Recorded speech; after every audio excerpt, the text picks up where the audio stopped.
Quand on a tourné, en fait, il y avait cette charge. Il y avait Oui, cette charge de conscience, en fait, aussi. Alors, il y a la charge émotionnelle, mais il y a aussi une charge de bien conscience. sûr, D'être oui, sur oui. les lieux, c'est comme si... Bon, moi, de manière un peu méta, j'ai le sentiment que Malik m'a accompagné. Il est en train de... Enfin, voilà. Tu vois, je suis encore... On le c'est sent, compliqué. bien sûr. Ouais. Ça demande du courage de pardonner. Et on a tendance à croire que se raconter, encore une fois, montrer ses pages sombres, euh, c'est contre l'État, c'est contre... Mais non, bien au contraire, en fait, c'est pour essayer de comprendre et c'est pour essayer d'apaiser les choses. Si on n'en parle pas, on ne pensera pas les plaies. Une fois que le geste de filmage est lancé, le geste de tournage est lancé, c'est trop intense. Il faut tenir cette intensité. Je ne peux pas avoir la caméra qui s'arrête, je ne peux pas ne pas être dans une forme d'intensité. C'est trop précieux. Mon cher Antoine, attention, 3, 4, 8, boum, extraordinaire. Comment vas-tu? Bonjour à tous. Ouais, Tu ça va très bien. c'est la première fois que je vois un invité qui est moins bien coiffé que moi. Faut le faire. Ouais, ouais. C'est pas grave, c'est accepté ici. T'as l'air détendu, dis donc.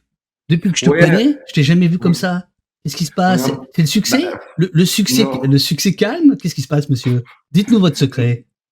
Non, je suis un peu soulagé, serein, c'est-à-dire que bon, j'ai eu plusieurs étapes, évidemment, à partir du moment où la famille a vu la série et où ils Bien sûr. ont aimé, où ça a été un moment très intense, il y a déjà eu quelque chose qui s'est allégé. Et puis, dans un second temps, le fait que on reçoit autant, quand je dis on, c'est Maroum et les comédiens, on reçoit tellement de témoignages de gens qui prennent la série, euh, que ça convoque des choses si intimes et si importantes. Oui, et évidemment, on a le sentiment du travail bien fait. Alors, le combat continue, comme dit l'autre, Ouais. mais on a le sentiment du travail bien fait, et ça permet d'être un peu plus serein. Ouais. L'audience est ouverte. Ça va être éprouvant, on le sait. C'est pas le moment de vous décourager. Bouge pas, toi, bouge pas!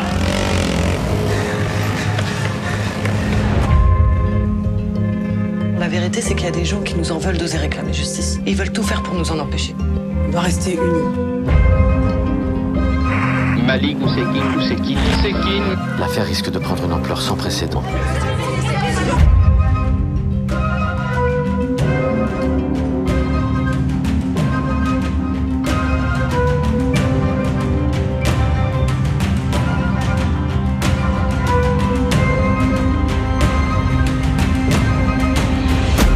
S'il vous plaît, pas de provocation. Nous devons rester dignes. Justice pour Malik!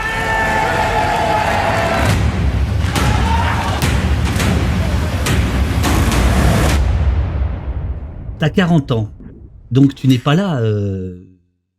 Non, t'es pas là en 86. Non, j'ai 4 ans. J'ai 4 ans. À 4 ans. Mm, mm. Qu'est-ce qui fait que, alors que tu es réalisateur de séries ultra contemporaines, Baron Noir, pardon, Le Bureau des légendes, qu'est-ce qui t'amène à t'intéresser à Malik Oussekine, qui va mourir donc sous les coups des voltigeurs le 6 décembre 1986, tu as 4 ans. Qu'est-ce qui t'amène à ça? Alors, moi, je me souviens pas de la mort de Malik. J'avais 4 ans, je viens d'Anjou, d'un petit village en Anjou, et ça avait évidemment pas résonné autant, en tout cas dans la tête d'un enfant de 4 ans, et aussi autour de moi. J'ai découvert le nom et le prénom de Malik Oussekine dans le morceau L'État assassine d'Assassin. Soum, soum, le underground s'exprime. Pendant que jour après jour, l'État assassine. L'État assassine, un exemple, Malik Oussekine. Et puis ensuite, je suis monté à la capitale, comme on dit chez moi, et puis en allant chercher un peu à droite à gauche, je me suis rendu compte qu'il y avait une histoire à raconter, évidemment dans la nuit du 5 au 6 décembre, autour de la mort de Malik, mais en creusant un tout petit peu le sillon de la trajectoire de Malik et de sa famille, on pouvait raconter une histoire beaucoup plus ample, beaucoup plus dense. Donc je l'ai pensé dans un premier temps sous format film classique. Et puis, l'expérience sur le Baron Noir et sur Bureau des légendes m'a permis de pouvoir faire une bascule dans un format plus sériel, et qui me permettait, moi, et mes auteurs, évidemment, Julien Litti, Faiza Guène, Cédric Ido et Lina Soilem, de pouvoir le plaquer sur 4 épisodes d'1 heure. Le scénario, précisément, comment vous avez commencé? Est-ce que vous êtes parti, parce qu'il y a eu quelques bouquins à l'époque, il Il y a eu beaucoup d'articles de presse. Est-ce que sur quelle base vous avez démarré? Là, je parle des faits, hein, puisque à part 3 personnages qui sont fictifs, mais qui sont extrêmement secondaires, tout est vrai, tout est réaliste, tout est presque recoupé. C'est-à-dire qu'il y a quelque chose de l'ordre du documentaire dans votre travail. La base, c'est quoi? La base d'écriture? Alors, la base d'écriture, c'est d'abord les faits politiques, les faits médiatiques. On se dit, il faut qu'on parle de ça, il faut qu'on parle de ça. Donc, ça va de, effectivement, qu'est-ce qui s'est passé dans ce hall dans la nuit du 5 au 6 décembre à cette phrase qu'a dit Pandro quelques jours après la mort de Malik, jusqu'au procès. Ça a été dans un premier temps les faits. Et puis, dans un second temps, quand j'ai rencontré la famille et les différents protagonistes de l'affaire, on s'est très vite dit avec mes auteurs que nous, on voulait raconter cette trajectoire au cœur de la famille, en étant au cœur de la famille. Et donc, avec la mère, avec les frères, avec les sœurs. Je ne veux pas trop spoiler, mais on a 3 lignes narratives qui s'entremêlent, qui par des truchements nous font passer en fait d'une temporalité à une autre, et qui nous permet en fait de raconter qui était la famille Ousekine avant la mort de Malik, comment ils reçoivent ce drame, et puis comment ils mènent le combat. Et puis, donc, on a la ligne narrative de Malik, des dernières heures de la vie de Malik qui traverse les 4 épisodes. Et puis, on a une autre ligne qui est donc les flashbacks qui également traversent les 4 épisodes et nous racontent un peu plus en détail qui était cette famille, quoi. Le choix du regard intime de cette histoire par un regard intime familial, c'est dès le départ? C'est dès le départ de l'écriture, ou ça vient parce que vous rencontrez les 2 frères et la sœur de Malik? Non, c'est dès le départ. En fait, ce qui m'intéressait, c'était la mère. C'était cette maman, en fait, Aïcha Ousekine, qu'on a très peu vue. Oui.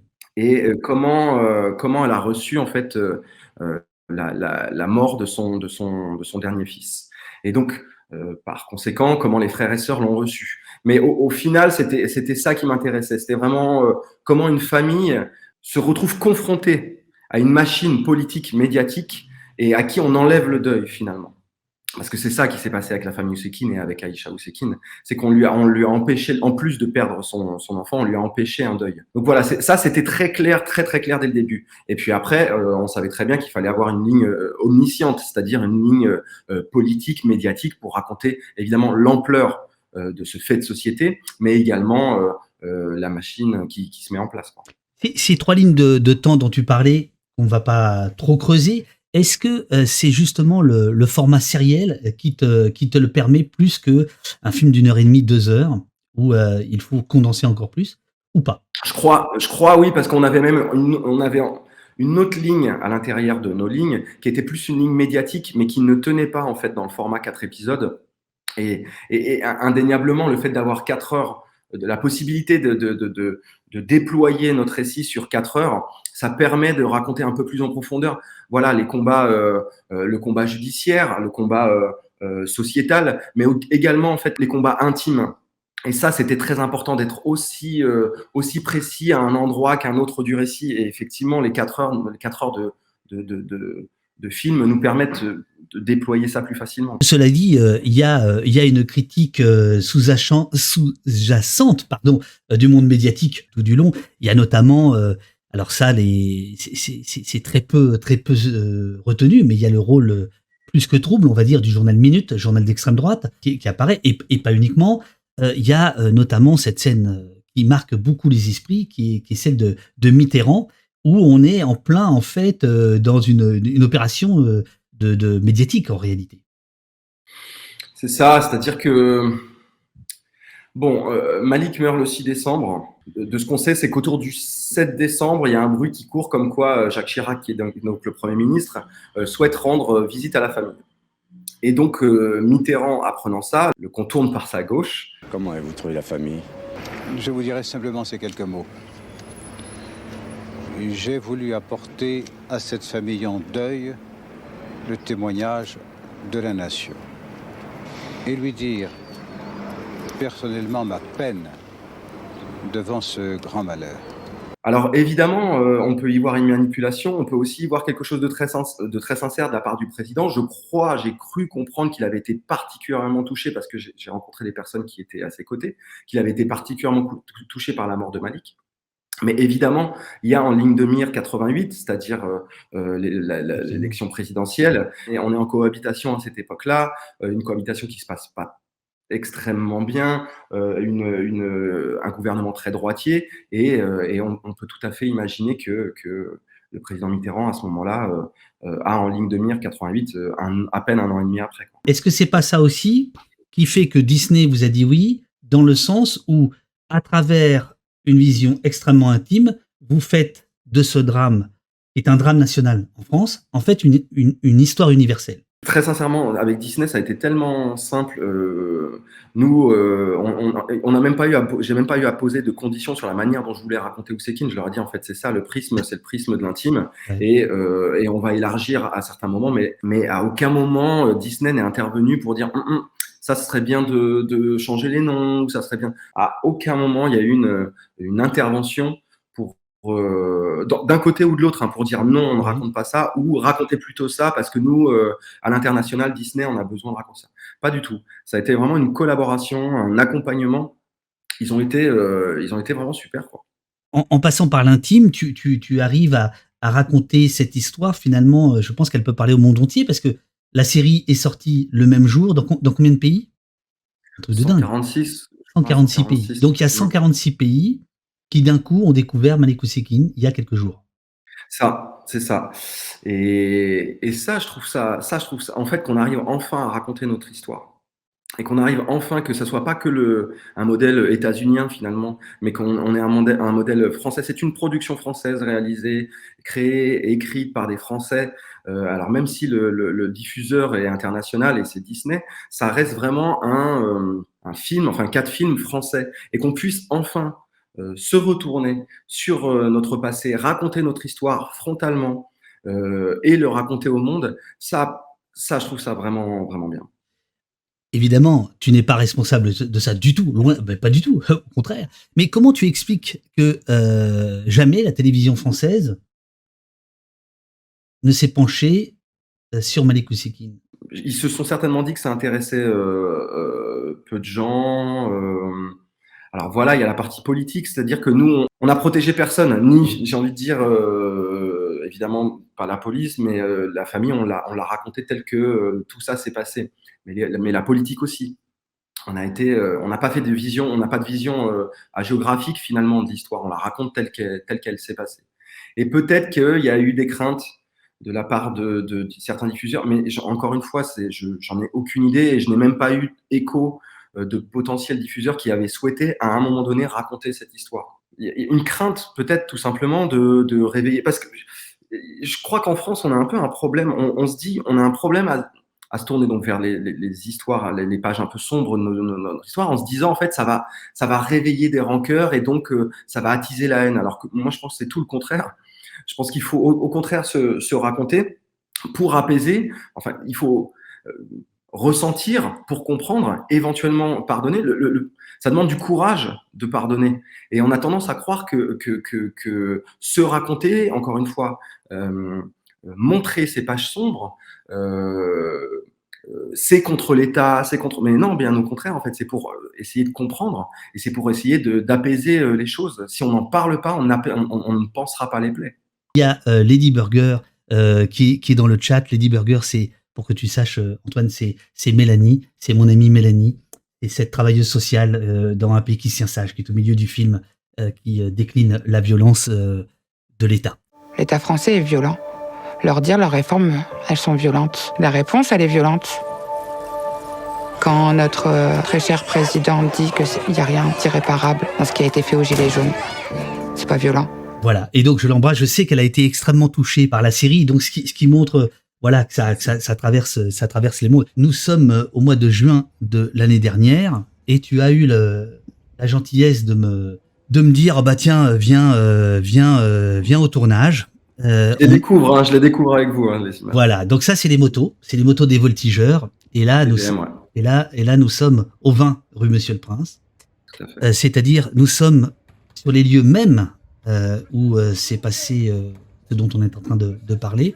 Et évidemment, ça donne à la série un poids, mais monstrueux, je veux dire, émotionnellement. C'est-à-dire que tu filmes ce qui s'est passé sur les lieux où ça s'est passé. Tout à fait. Et ça, c'était une volonté, donc dès le départ, c'est-à-dire d'être au plus près du réel, finalement.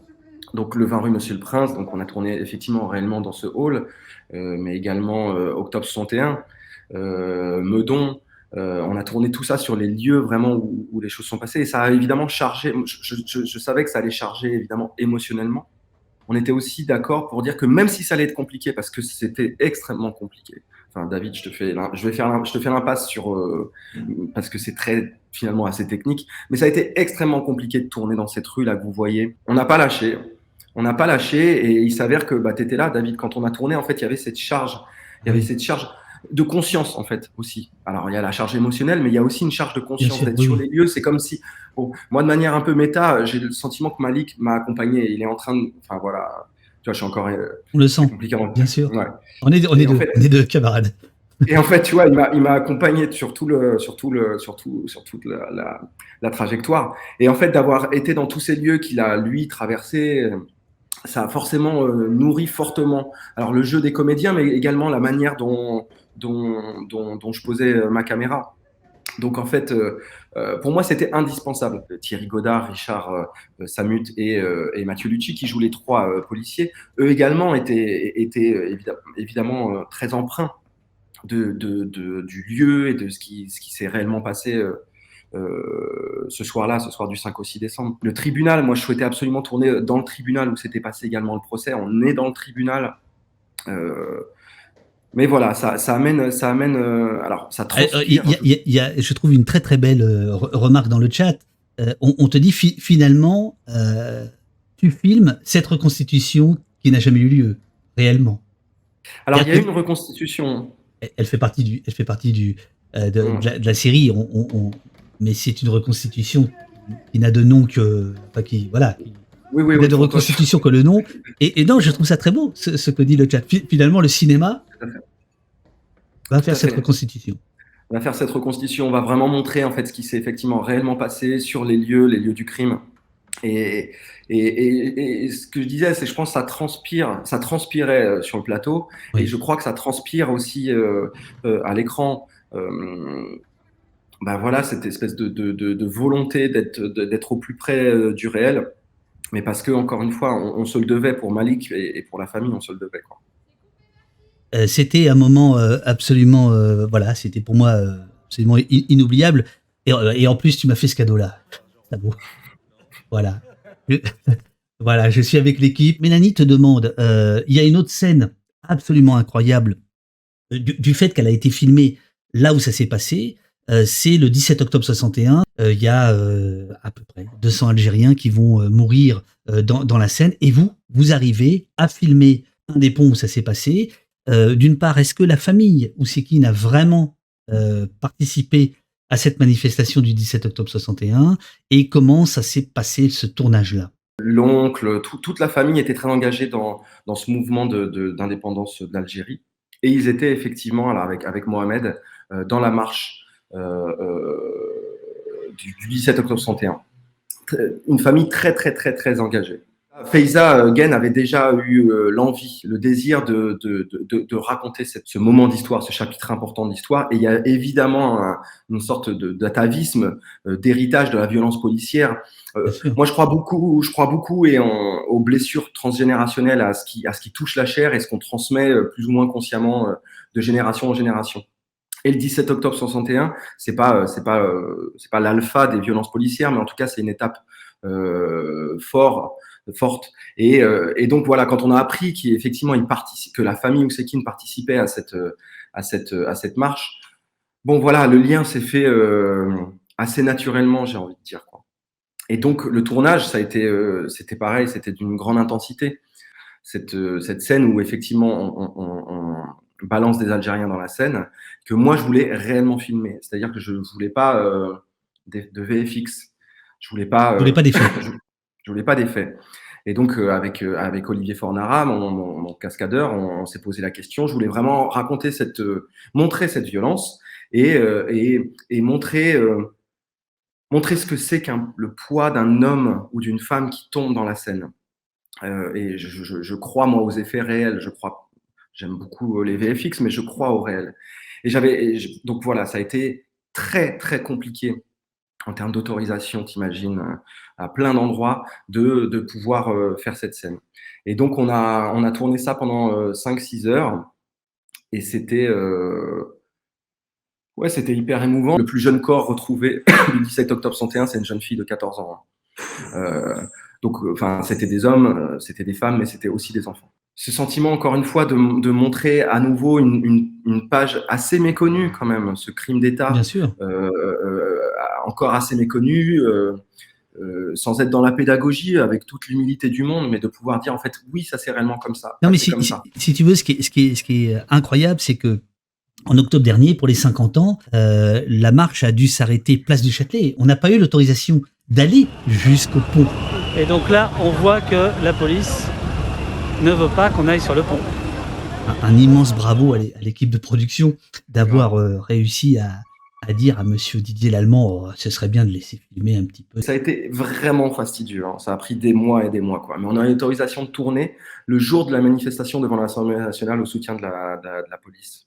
Tu te rappelles? Ah oui, je me rappelle, on y était. Voilà, on a eu ce jour-là en fait. Tu parlais tout à l'heure de Paul Bezelon, ce haut fonctionnaire qui va essayer de sauver Malik Oussekine, qui va lui ouvrir. Et d'ailleurs, à ce propos, je voulais te remercier infiniment d'avoir gardé cette idée de digicode dont je t'avais parlé, parce que donc je dis tout à l'heure que tu m'avais appelé il y a 2 ans en me disant tiens, j'ai lu vos papiers, j'ai lu vos témoignages, vous étiez sur place, etc. Donc je t'expliquais tatati tatata, et je t'avais notamment expliqué les digicodes qui venaient d'arriver un peu à Paris, et que effectivement, quand on était coursé par les voltigeurs, on n'arrivait pas à ouvrir les portes, et voilà, ça m'a touché de voir que c'était là. Ah, excuse-moi, je reprends mes esprits. Ce Bezelon, c'est cet homme qui va ouvrir la porte, on n'en dit pas plus, et surtout qui va témoigner tout de suite de ce qui s'est passé. Et évidemment, son témoignage va contredire le Pandro dont on parlait tout à l'heure, va contredire la vérité officielle, etc. Est-ce que lui aussi, tu l'as rencontré? Alors, Paul Bezelon, après le procès en janvier 90, c'est la dernière fois qu'il a parlé de l'affaire Oussekine. C'est ça. C'est-à-dire que c'est le dernier témoignage, celui de la justice, celui du procès. Ensuite, il a refusé tout entretien. Et on a réussi, grâce à Juliette Lassalle, qui est donc la directrice littéraire de Itinéraire Production, mes producteurs, qu'il l'a retrouvé. Et puis, j'ai réussi à l'avoir au téléphone. Et puis, il s'avère qu'il adore le Bureau des légendes. Ça aide quand on a fait 2-3 bricoles, quoi. C'est ça. Ouais. Et il m'a dit voilà, j'accepte de vous parler. Et on s'est parlé pendant 1h30. Il m'a raconté à nouveau tout ce qui s'était passé donc dans ce hall, sa soirée, tout ce qui s'est passé dans ce hall. La première fois que je l'ai rencontré, moi j'étais évidemment très très ému. Et puis j'avais aussi surtout très conscience de la générosité et de ce qu'il m'offrait, c'est-à-dire d'à nouveau parler de cette douleur, quoi. Parce que je posais toujours la même question. J'ai fait plein d'entretiens, en fait. J'ai des heures et des heures d'entretien entre la famille et... Que tu as filmé, par exemple? Enregistré, pas filmé. Et je posais toujours la même question à tous mes intervenantes et mes intervenants. Je leur posais quelle jeune femme ou quel jeune homme étiez-vous ce soir-là? C'était ma première question. Ouais. Et Paul, il a mis, mais vraiment montre en main, parce qu'après j'ai chronométré, il a mis 1 minute 06 à répondre. C'est long, 1 minute 06 de silence. Et parce c'était donc la première question que je lui posais, et évidemment, ça convoquait chez lui quelque chose d'extrêmement douloureux, quoi. Bien sûr. Et donc, il m'a livré ce qu'il avait déjà dit donc à l'époque, mais à l'aune de ses 30 ans, finalement.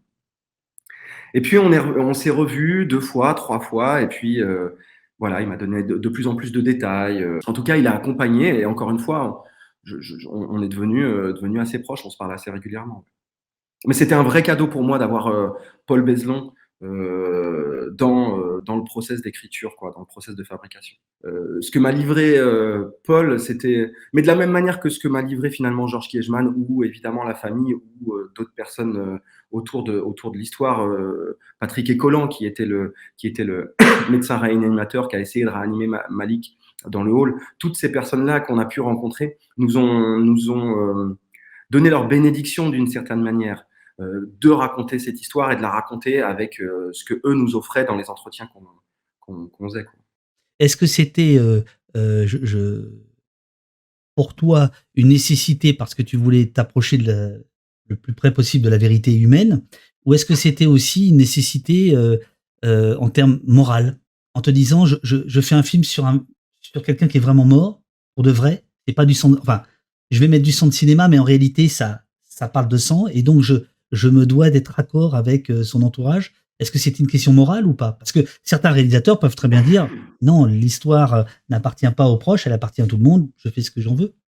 Tout à fait, c'est tout à fait entendable aussi. Mais moi, c'est vrai qu'à l'endroit moral, à partir du moment où je savais que la série allait être écrite, je me devais de prévenir la famille. C'est-à-dire que je leur demandais pas une autorisation, mais encore une fois, je leur demandais une forme de bénédiction. Oui. Et d'une certaine manière, ils m'ont donné également leur autorisation, puisqu'on a noué un rapport très fort avec Sarah, Mohamed et Benamar. Enfin, je déjeune avec Mohamed et Benamar demain. On est vraiment, Donc les frères de Malik, les grands frères de Malik. Donc en fait, je me devais moralement de leur demander, enfin déjà de les prévenir. Et puis voilà, on a noué un tel rapport de confiance que finalement, ça a nourri très profondément les films. Mais de la même manière pour Bézelon, pour Paul, de la même manière mais même pour tout ce qui est politique, c'est-à-dire que j'ai dû m'approcher de policiers et de politiques de l'époque pour être, encore une fois, le plus objectif possible, pour être, je crois, pour être le plus pertinent possible, il fallait être le plus objectif possible dans tous les points de vue. On est à l'autre bout de Paris, alors ça c'est la magie du cinéma, on est dans le 17e arrondissement, et tu as une autorisation de tournage pour la manifestation en hommage à Malik Ousekine, et à un moment donné, tu vas te voir au travail. C'est quelque chose d'assez impressionnant. d'assez impressionnant. On peut parler de cette manifestation et pourquoi c'est important dans le récit de ce drame. Alors, il y a 3 manifestations après la mort de Malik Ousekine. Il y en a une qui se fait un peu de manière improvisée dès le dimanche. Il y en a une autre qui est plus organisée le lundi 8, et une autre qui est organisée le mercredi 10. Là, nous, alors c'est une fiction, hein, donc c'est un peu un mélange de ces 3 manifestations. L'annonce du retrait de la loi de Baquet se fait donc le lundi 8. Très clairement, là, donc on n'avait pas les moyens pour faire une vraie manif. Donc là, pour le coup, j'ai utilisé des VFX, vous verrez au début de l'épisode 2. Mais on a multiplié en fait tous ces figurants qui étaient incroyables, hein, que je tiens à remercier. Toute la figuration a été incroyable. Bon, bref, tout le monde a été incroyable sur ce film. Une vraie conscience de ce qu'on était en train de raconter. Et bref. Là, on voit les figurants qui vont et viennent, hein, qui retournent. Te voilà, regarde. Tu es un général en campagne. Tu es devant tout le monde. Tu marches vite. Tu envoies la foule. T'as vu le truc? Tu te rends compte de comment t'es en tournage? Je me rends pas compte du tout. Moi, je viens de loin et en fait, ce moment de tournage, il est trop important pour moi. C'est trop précieux. C'est-à-dire que tous les matins, quand je vais sur un plateau de cinéma, et encore plus quand on raconte l'histoire de Malik, évidemment, mais il y a une espèce d'intensité que je ne peux pas perdre. Le geste, une fois que le geste de filmage est lancé, le geste de tournage est lancé, c'est trop intense. Il faut tenir cette intensité. Je peux pas avoir la caméra qui s'arrête. Je peux pas ne pas être dans une forme d'intensité. C'est trop précieux. Et ce jour-là, je crois qu'il y avait, dis-moi, mais je crois qu'il y avait Benamar et Mohamed sur Absolument. Ouais, tu m'as fait rencontrer les frères de Malik. Absolument. Ouais. Ah bah ouais. C'est quelque chose, quoi. Ce qui est évidemment très fort, c'est que, alors notamment, il y a la scène du procès. Je dirais pas dans quel épisode elle a lieu. Où il y a même les scènes médiatiques, l'avocat des policiers qui a ces phrases. Hein, il parle de Schmitt, incarné par Thierry Godard, comme d'un brave patriote. Il dit qu'il a été le motard de Gaulle, de Mitterrand, sous-entendu, il sert l'État. Il dit des policiers, ils sont le ciment de la nation. Et à plusieurs reprises, et dès la première minute en réalité, votre écriture qui est très subtil. Bon, ça, moi, comme je suis un peu plus bavarois, si tu veux, je le note, je le surligne, mais vous, c'est très subtil. En fait, ce que vous nous envoyez des signaux en nous disant, il y a une permanence du discours de l'État, il y a une permanence de ce que certains appellent des bavures, c'est pas un terme que j'emploie, mais tout le monde le comprend, notamment au tout début, tu mets un son d'époque de ce manifestant qui a une main arrachée. Tout à fait. Main arrachée, Tout 1986. Place des Invalides. Place des Invalides, aux Invalides, ou à la veille. La veille. Devant, pas loin de l'Assemblée nationale. Bon, bref, tout ça pour dire, voilà. Et donc, il y a des phrases qui font, ou des scènes qui font terriblement écho à aujourd'hui. On n'a pas fait un historique des violences policières, mais en tout cas, on s'est très vite rendu compte que dans les violences policières, il y avait un champ lexical, que ce soit d'un côté ou de l'autre, qui était sensiblement le même. Alors, effectivement, c'est pas un hasard si on a mis dès le début donc, de l'épisode 1 cet audio de l'époque où il y a effectivement main arrachée, encore une fois, une sémantique qui est utilisée encore aujourd'hui. C'est-à-dire que quand Garot, parce que tu parles de Garot, donc Gilles Cohen, quand voilà. Garot en fait parle Garot, donc c'est l'avocat des policiers. Garot, il dit ça effectivement, c'est le ciment de la. Bon, alors Garot, il faut peut-être aussi recontextualiser qui était Garot. Hein. C'était un avocat très droitier, partisan de la légitime défense. Peine de mort. C'était quelqu'un très proche des syndicats de police. Voilà. Maintenant, lui dit une phrase qui, pour moi, en fait, synthétise un tout petit peu cette impunité autour des violences policières, mais j'ai envie de dire presque dans le monde entier. Il dit cette phrase, je spoil un tout petit peu, mais bon, c'est pas grave, hein, David. Hein. Ouais, et je vais te dire, j'ai l'impression que, alors, il y a ceux dans le chat qui n'ont pas vu le film et qui vont se précipiter. J'ai l'impression, parce que là, bon, je veux dire, voilà. Et puis, il y a ceux qui l'ont vu et qui t'écoutent, voilà. On a un chat qui se tient très sage aujourd'hui, c'est incroyable. C'est magnifique. Ah non, il y a quelque chose, hein, je te promets, je sens quelque chose. Bon. Donc, tu peux spoiler un petit peu. Ok, trop, donc il dit... Déconne pas. Non, je déconne pas. Il dit cette phrase, en fait, de Garot, donc avocat qui défend les policiers, il dit, en fait, au juré, il dit, si vous condamnez ceux qui vous protègent, ils ne vous protégeront plus. Absolument. Et cette phrase, je trouve qu'en fait, elle est vraiment symptomatique de la difficulté à pouvoir condamner les violences policières, mais en France, mais j'ai envie de dire dans le monde. Mais par exemple, Antoine, cette phrase, elle est véridique ? Alors, elle est véridique. C'est pas Garot qui l'a dit, mais elle est véridique. Bon, ça c'est la liberté, toute licence en a. Mais elle est d'époque. Tu sais que c'est exactement le discours qu'il y a eu, notamment sur la loi sécurité globale. Il faut protéger ceux qui nous protègent. Et donc, quand j'ai entendu cette scène, je me suis dit, c'est pas possible. Là, je me suis demandé, honnêtement, je me suis dit, tiens, est-ce que ils vont chercher dans aujourd'hui une phrase pour la mettre là ?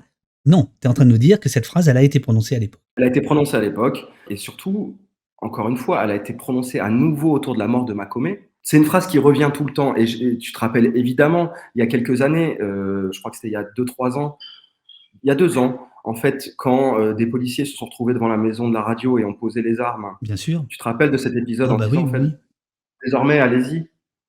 Ça, je trouve que c'est une sorte de mise en abîme, finalement, un tout petit peu de cette phrase. Le côté, vous nous condamnez d'une manière ou d'une autre, hein, c'est-à-dire, si vous nous condamnez, on ne vous protégera plus. Et allez-y. Pour la petite histoire, cette manifestation dont tu parles, c'était à l'été 2020.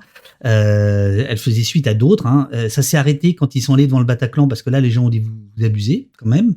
Et deux jours plus tard, mais la manifestation Radio France, là, c'est quelque chose qui nous rejoint, c'est le cinéma. C'est que ils avaient plusieurs revendications. La première d'entre elles, c'était de dire que la médiatisation des violences policières, ça commençait à suffire. D'où la question de Radio France. Et il y avait aussi parmi les manifestants des policiers qui n'avaient pas supporté que la région Île-de-France donne un petit peu d'argent pour la réalisation d'un petit film qui s'appelle Un pays qui se tient sage. Ouais, c'est drôle, là. Les choses, ça tourne. Les choses tournent. Alors, un grand film. Arrête, on s'en fout. Alors, un autre avocat, justement, c'est la partie adverse, c'est Georges Kiechman, incarné, on le voit là, par Cadmerat. Impeccable. Lui, Kiechman, tu l'as rencontré ? Ouais, J'ai rencontré Georges, alors je l'ai dans un premier temps par téléphone, puis ensuite, il m'a, invité, chez lui. Pareil, un long entretien, de plusieurs heures où il nous a expliqué un tout petit peu, en tout cas les souvenirs qu'il avait, de la défense de la famille Oussekine. J'ai envie de dire, avec une grande sincérité, avec une grande honnêteté. C'est un personnage, qui m'a énormément touché, Georges. Malgré, ce qu'on peut imaginer, il y avait une vraie sincérité, à défendre, cette cause. Et évidemment qu'il était proche, c'est ce qu'on dit dans la série, qu'il était proche, du président Mitterrand. Mais c'était un combat qui lui tenait vraiment à cœur. À l'époque, il y avait donc Mitterrand. C'est devenu le soir même, disons le lendemain matin, le drame qui survient rue Monsieur-le-Prince devient une affaire politique. Et il y a notamment SOS Racisme. Alors, il y a une scène, moi, qui m'a frappé, c'est la scène de l'autocollant. Est-ce qu'on peut en parler ou pas? C'est pareil, c'est dans l'épisode 4. Et on a Sarah qui est la plus véhémente, la plus... Sarah Oussekine. Sarah Oussekine, et qui, c'est pareil, c'est dans les discussions qu'on a pu avoir avec Sarah, qui elle souhaitait mener le combat finalement sans accointance politique, quelle qu'elle soit.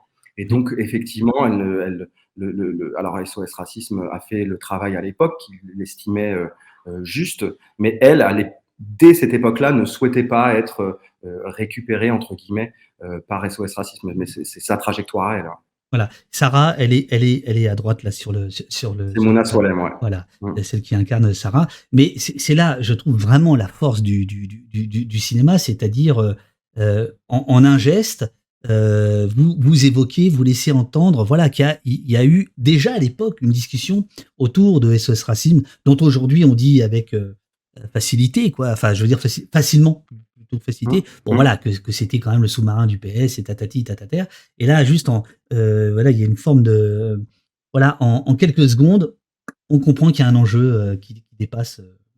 Tout à fait. C'est-à-dire, c'est toujours pareil, c'est d'essayer de montrer les différents points de vue, de pas être juste sur un rail.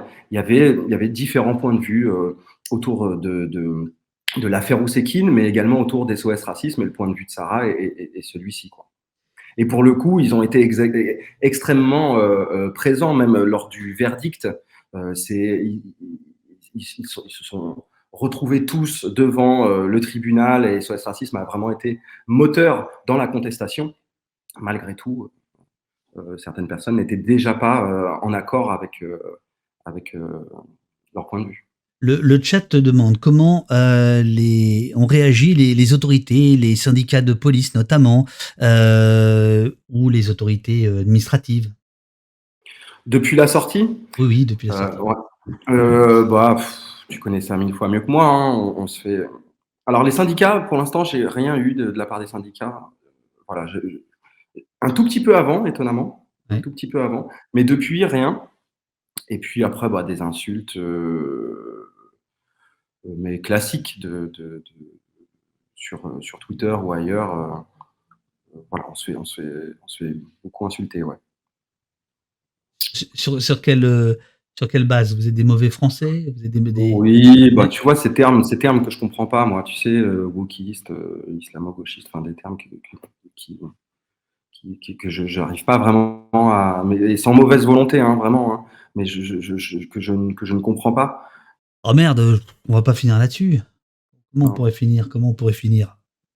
Sur comment on pourrait finir? On pourrait finir sur l'artiste. On pourrait finir sur le combat continu, non? Je sais pas, moi ça me donne tellement de force, le retour de tout le monde me donne tellement de force qu'il faut qu'on continue, David. Il faut que tu continues à faire tes films et à raconter ce que personne raconte et à montrer ce que personne ne montre, et viens, on fait des choses ensemble. Bon, allez, j'ai la chair de poule. Merci à toi. J'ai réservé mon après-midi pour binger. Merci Antoine de t'être mis à notre disposition. Je te dis Lila que je salue. Merci, c'est un magnifique long film. C'est 4 films. magnifique. Bravo encore, bravo, merci beaucoup. Enfin, écoute, voilà. Merci David, merci à vous tous, merci à tous. Merci à tous. On t'embrasse. Bonne journée, Ouais. et puis on se retrouve ici. Vous aussi. Hein? Ouais, à très bientôt. À bientôt. Merci, David. Bravo. Ciao. Merci. Je t'en prie. Arrête.